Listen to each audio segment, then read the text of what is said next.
Welcome back to the coding immersion journey. In the last video, we explored arrays and lists. Today, we'll take it one step further and learn how to use them inside functions in these for programming languages. Functions are reusable blocks of code. When we pass arrays or lists to functions, we can handle large sets of data without repeating code. This is extremely useful for tasks like printing, modifying, or analyzing values.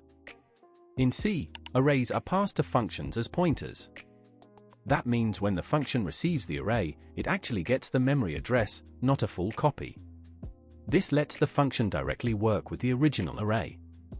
Void, print array function, declares a function that takes an array and its size.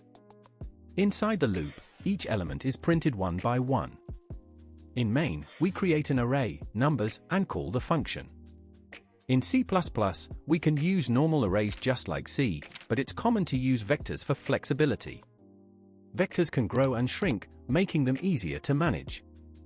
Vector of int v accepts a vector of integers. In main, we create a vector numbers and pass it to the function. In Java, arrays are objects. When you pass an array to a function, you're passing a reference. That means any changes inside the function will affect the original array. Static, void, print array method defines a static method to print integers. In main, we create an integer array and pass it to the method. In Python, lists are dynamic and extremely flexible. They can be passed to functions without worrying about size or type. Print list function defines a function that takes a list. In Python, you don't need to declare size or type. Real-life analogy. Think of this like a restaurant kitchen.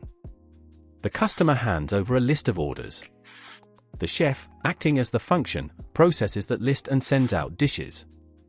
Functions with arrays and lists work exactly the same way. Data goes in, results come out. Today, we learned how arrays and lists can be passed to functions. This helps us process data efficiently and makes our programs reusable and organized. In the next part of this journey, we'll explore how strings are handled differently in these for languages. Stay tuned, and don't forget to like, share, and subscribe for more coding comparisons.